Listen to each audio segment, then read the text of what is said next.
People are fascinated with winners.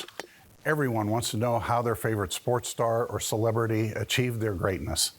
Many want to know how their businesses thrive and not only become, but stay successful. For example, Major League Baseball and the NFL have been around for over 100 years, and the National Hockey League is 88 years old. They have outlived nearly all other businesses in the United States. How did they do it? Well, they copied the form of governance that has outlived every other form of government since its inception. The Republican form of government, the U.S. Constitution, guarantees to every state in the nation. The sports franchises copied the covenantal contract between the franchise owners to dictate how they operate. Let me use the Constitution of Pennsylvania as an example. It begins by identifying the parties in the covenant.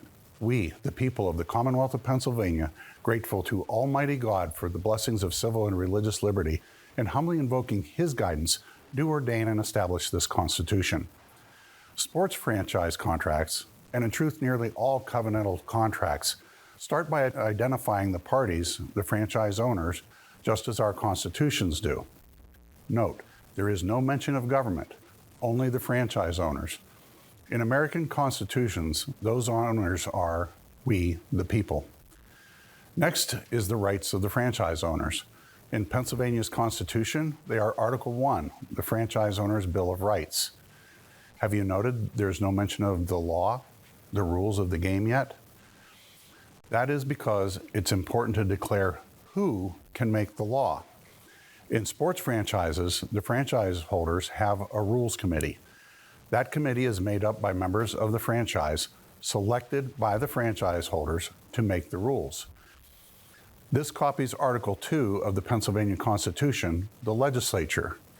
You, the franchise owners, get to select the representatives and senators who can write the rules and approve them for the field of play.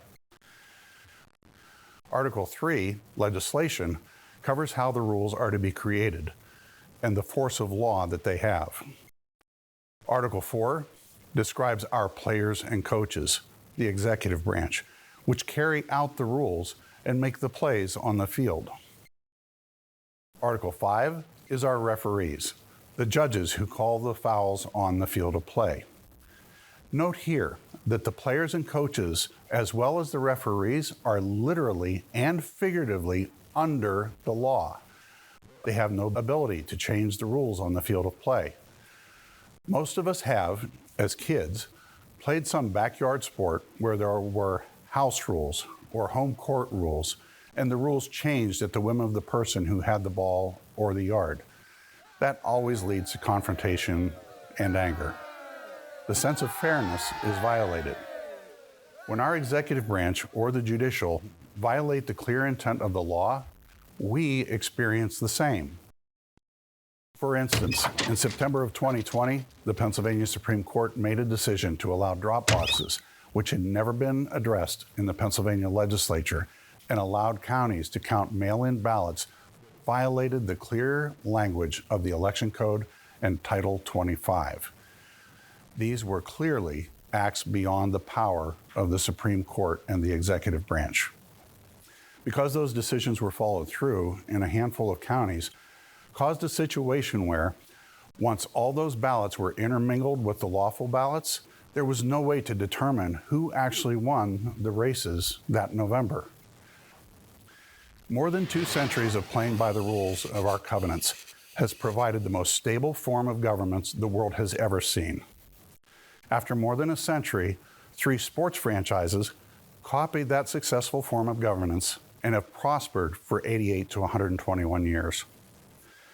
The franchise only works when the franchise owners, and that's you, exercise your rights and duties as an owner to select the individuals who will protect your rights, create proper rules of the game, play the game without fouls, and have referees who will call the fouls when they occur. If you are a citizen of this Commonwealth, register to vote. Research the people and the platforms of those who would write, execute, and enforce the laws.